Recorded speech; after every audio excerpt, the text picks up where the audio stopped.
1930 to 2014.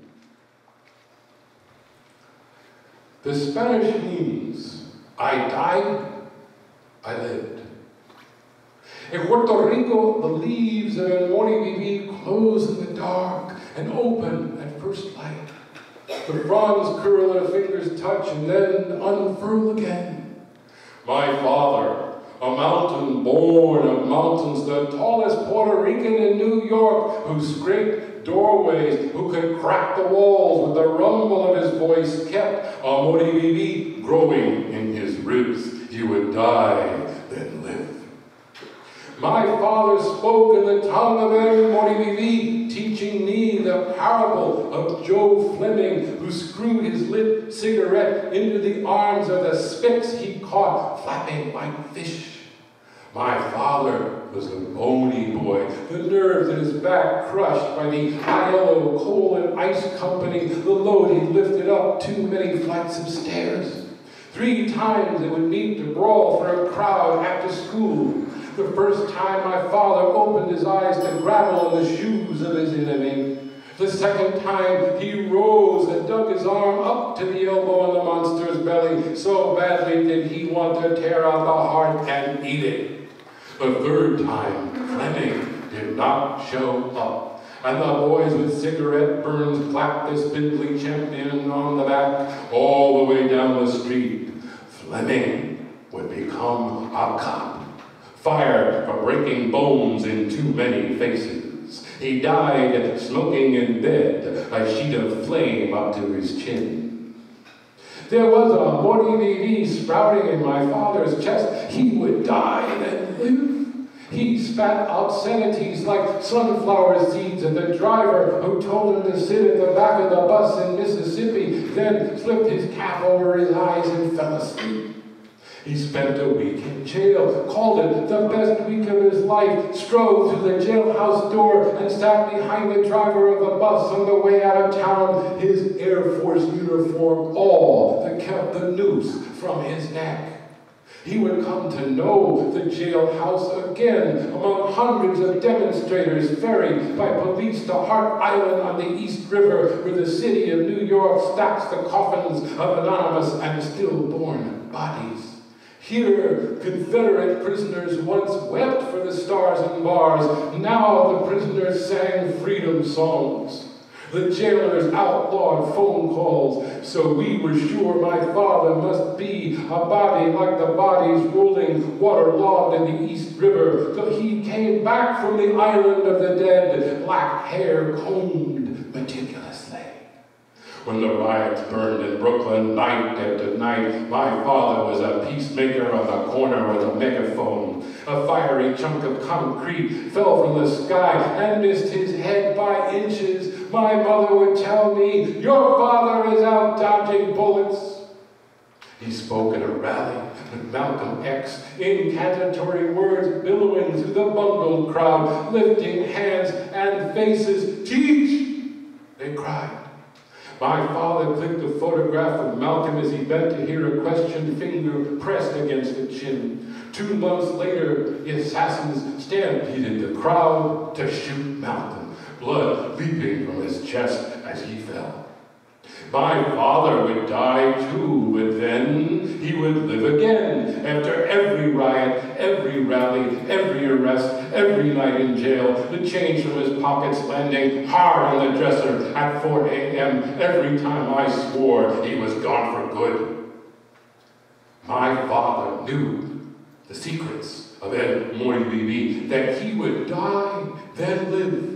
He drifted off at the wheel, drove into a guardrail, shook his head, and walked away without a web of scars or fractures.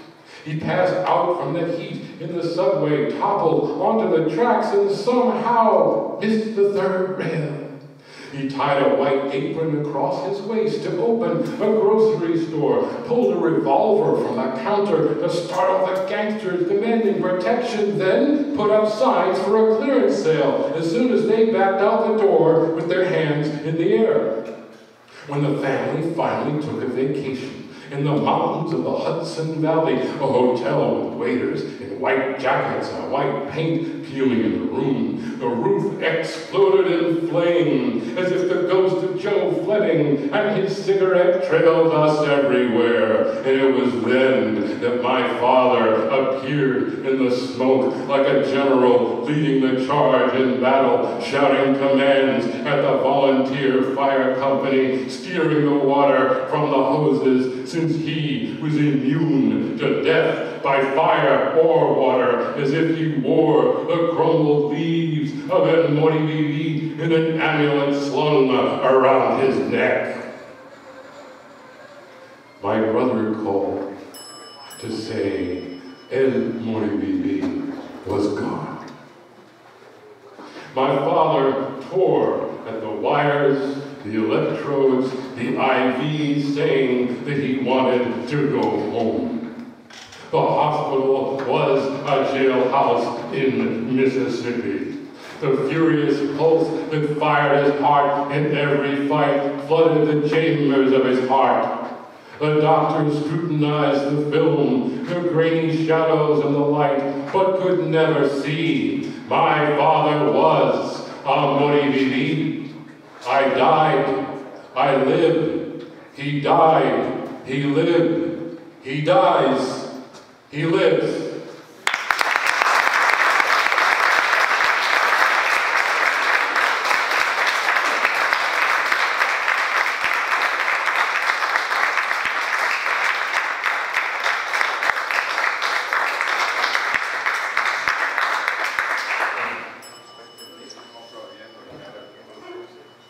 Well, I wonder what my father would say about all these killings of young men and boys of color by the police in this country. Well, I know what he would say. I know what he would say because I remember when it happened to a friend of his 40 years ago. A man by the name of Martin Tito Perez, a Puerto Rican musician and photographer who was arrested for drumming on the subway and taken to the 25th Precinct, East Harlem. And then later on, wheeled out on a stretcher, dead, with his hands cuffed behind him. And a grand jury indeed found that it is possible, technically, to hang yourself with your hands cuffed behind you. So this has been going on forever. And it still goes on, and I am amazed that it still goes on, and I wonder what we are going to look like, this society, 100 years from now, or 200 years from now. People look back and say, how did this happen? How did we allow this to happen? And the way we have to answer them, the people to come, the generations to come, is we have to make it stop, and we will make it stop. And the poets have everything to do with that, too. So, this is a poem. It's a short poem, but it actually refers to 8 documented cases of police murder of men and boys of color. And it's not only about them, it's about the protesters and it's about the poets too. And it's called How We Could Have Lived or Died This Way. And there's an epigraph from Walt Whitman. Not songs of loyalty alone are these, but songs of insurrection also. For I am the sworn poet of every dauntless rebel the world over. Walt Whitman. I see the dark-skinned bodies falling in the street as their ancestors fell before the whip and steel, the last blood pooling, the last breath spitting. I see the immigrant street vendor flashing his wallet to the cops, shot so many times there are bullet holes in the soles of his feet. I see the deaf wood carver and his pocket knife crossing the street in front of a cop who yells, then fires. I see the drug raid, the wrong door kicked in, the minister's heart seizing up. I see the man hawking a fistful of cigarettes, the cop's choke hold that makes his wheezing lungs stop wheezing forever. I am in the crowd, at the window, kneeling beside the body left on the asphalt for hours, covered in a sheet. I see the suicides. The conga player, handcuffed for drumming on the subway, hanged in the jail cell with his hands cuffed behind him. The suspect, leaking blood from his chest in the back seat of the squad car. The 300-pound boy said to stampede, barehanded, into the bullets drilling his forehead. I see the coroner nodding. The words he types in his report burrowing into the skin like more bullets. I see the government investigations stacking, words buzzing on the page, then suffocated as bees suffocate in a jar. I see the next black man fleeing as a fugitive slave once fled the slave catcher shot in the back for a broken tail light. I see the cop handcuff the corpse. I see the rebels marching, hands upraised before the riot squads, faces and bandanas against the tear gas, and I walk beside them unseen.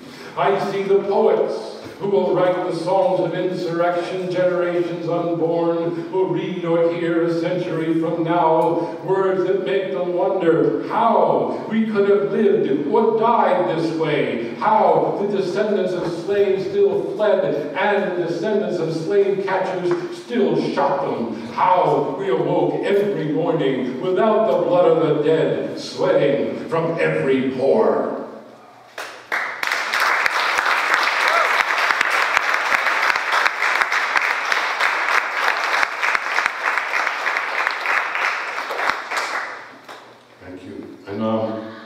I'm going to finish my reading with this poem.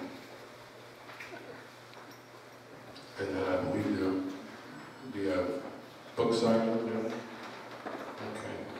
Yeah. So I want to thank everybody again. I want to thank the organizers. I want to thank the audience. And I especially want to thank the poets. This is what poetry is for. This is what poetry should be. Thank you for making me part of it. This last poem brings me back to something I've been talking about all afternoon. It's all about the struggle to humanize. Poetry humanizes. This last poem is a 9/11 poem, but it's a 9/11 poem with a twist. The focus is on the food service workers who were killed that day. Most of them immigrant, and many of them undocumented, invisible in life, even more invisible in death. And as I said at the workshop this afternoon, one of the most important tasks of the poet is to make the invisible visible. So that's why I wrote this poem. The word alabanza means praise in Spanish.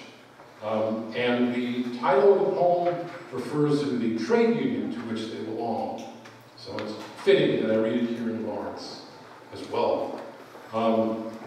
Alabanza, in praise of Local 100.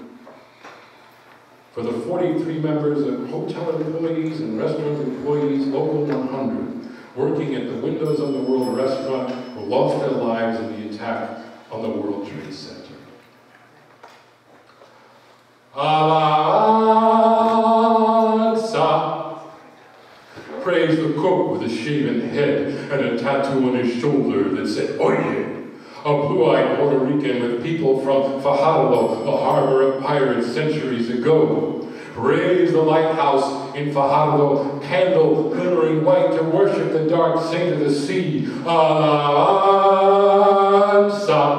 Praise the cook's yellow pirate's cap, worn in the name of Roberto Clemente, his plane that flamed into the ocean, loaded with cans for Nicaragua, for all the mouths chewing the ash of earthquakes. Alabanza. Praise the kitchen radio dial clip even before the dial on the oven, so that music and Spanish rose before bread. Praise the bread. Alabanza. Praise Manhattan from 107 flights up, like Atlantis glimpsed through the windows of an ancient aquarium. Praise the great windows where immigrants from the kitchen could squint and almost see their world, hear the chant of nations. Ecuador, Mexico, República Dominicana, Haiti, Yemen, Ghana, Bangladesh, Alabanza. Praise the kitchen in the morning where the gas burnt blue on every stove and exhaust fans fired their diminutive propellers, hands cracked eggs with quick thumbs or sliced open cartons to build an altar of cans. Alabanza. Praise the busboy's music, the chime of his dishes and silverware in the tub. Alabanza. Praise the dish dog, the dishwasher who worked that morning because another dishwasher could not stop coughing, or because he needed overtime to pile the sacks of rice and beans for a family floating away on some Caribbean island plagued by frogs. Alabanza. Praise the waitress who heard the radio in the kitchen and sang to herself about a man gone. Alabanza. After the thunder, wilder than thunder, after the shudder deep in the glass of the great windows, after the radio stopped singing like a tree full of terrified frogs, after night burst the dam of day and flooded the kitchen. For a time, the stoves glowed in darkness like the lighthouse in Fajardo, like a coast soul. Soul, I say, even if the dead cannot tell us about the bristles of God's beard, because God has no face. Soul, I say, to name the smoke beams flung in constellations across the night sky of this city and cities to come. Alabanza, I say, even if God has no face. Alabanza. When the war began, from Manhattan and Kabul too, constellations of smoke rose and drifted to each other, mingling in icy air, and one said with an Afghan tongue, "Teach me to dance, we have no music here." And the other said with a Spanish tongue, "I will teach you, music is all we have." Muchas gracias.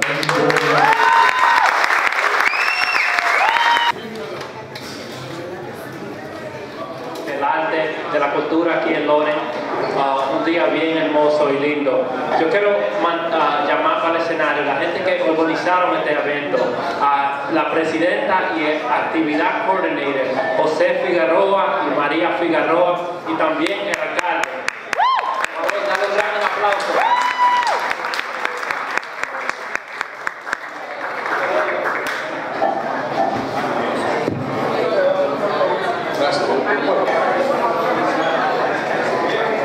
Buenas tardes, good afternoon.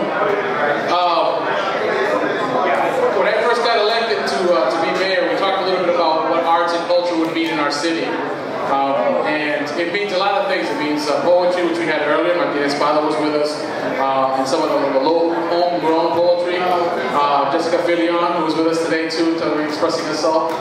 Cuando yo me elegí alcalde, se se habló mucho de lo que podemos hacer con la agricultura y quería decir eso para nuestra ciudad. Y hoy teníamos esta mañana el esfuerzo de poemas local, y también con la gran presencia de Martín Espada, que estaban aquí con nosotros, y hasta muchachos de nuestra comunidad, como Jessica Filino, que dio sus poemas. But that was for us, it's one of those things is people come to you with a lot of ideas. And it's really hard because some of the ideas you have no idea what they are. And el Movimiento por Cultura said to me, hey, listen, we want to do a jazz festival. What they didn't know is that I'm a jazz fan. Coltrane, Miles, I love it. And so it was an easy sell. I was like, yeah, let's do that. Because, you know, I want to spend the summer afternoon in my city listening to jazz. Cuando tú eres alcalde, muchísima gente te dice, oye, yo tengo una idea, que tú puedes hacer una cosa. And it's really hard because algunas de esas ideas tú no ni sabes lo que quieras decir o quieren hacer. Pero el Movimiento por Cultura me acercaron y dijeron, yo quiero hacer una fiesta de jazz, un festival. Y lo que ellos no sabían es que en mí tenía un fanático del jazz. Y eso era una cosa bien fácil, ve algo. Nosotros buscamos la manera con el apoyo de the Art Lawrence Cultural Council. The Art Lawrence Cultural Council helped out with this as part of some of the other people who have been really helpful to support us, and they'll talk about that. But I gotta tell you, it's been, last year when we did it, when they did it, it was really hot. If anybody remembers last year, it was inside a gym, and we tried to make it was a lot of people. People came through and they stuck it anyway. It was beautiful.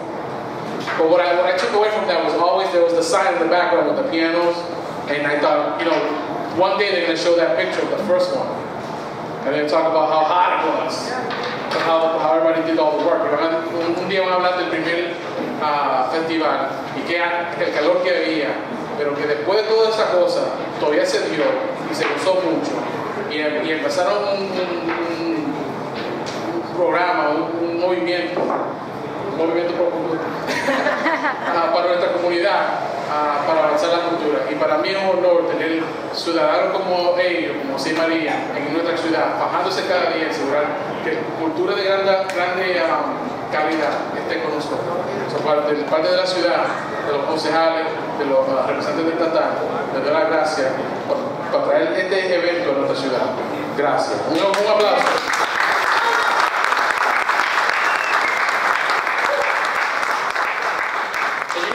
Really good music, and so I'm gonna stop talking, but van a haber muchísima música buena, pero más que nada el esfuerzo de este grupo de gente han hecho nuestra ciudad mejor. Gracias. I'm not going to say much. I'm just going to say thank you for being here and for the city to make this possible. Last year it was really hard. Now it's kind of better, you know. But you can see the weather is really nice outside. I mean, like it's bright, the sun is there, but last year we didn't see it and we have many people, and now too. So thank you so much because everything that is happening now is what we are dreaming. Everything that is happening in Lawrence is what we want to see. Gracias por estar aquí a cada uno. Lo que está pasando aquí en Lawrence, ver la poesía, el jazz, todo esto es lo que queremos ver, entre otras cosas más, porque eso es la cosa buena que sucede en Lawrence, lo que queremos que la gente conozca más de Lawrence. Gracias a todos por estar acá.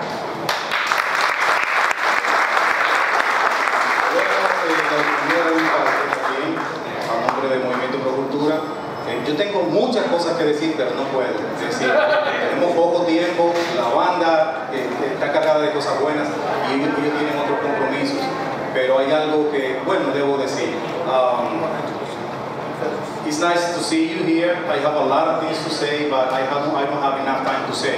So I'm going to be brief because, you know, these beautiful people behind me, they have things to do and they have a lot of music to share with us. So let's not talk too much. So just a little bit.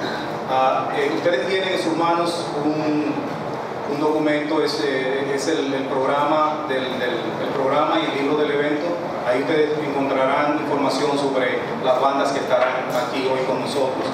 Lo más importante no es las cosas buenas que dice ahí de la banda, de estas bandas. Lo más importante que hay que decir de ellos es que, miren, ustedes no se imaginan lo flexible y el gran interés que ellos pusieron para estar aquí con nosotros hoy. Y eso para mí vale muchísimo.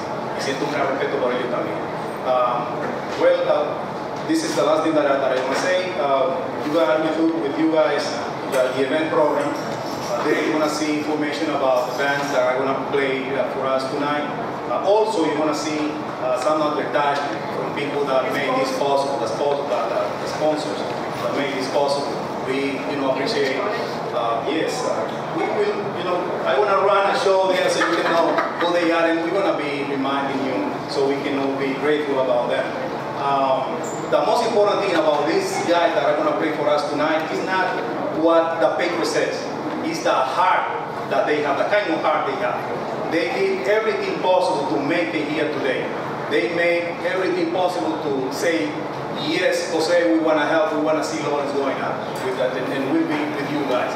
So this is the most important thing. So for that, I feel very grateful, to meet them, and I think we're going to have a good night. Nice.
Thank you.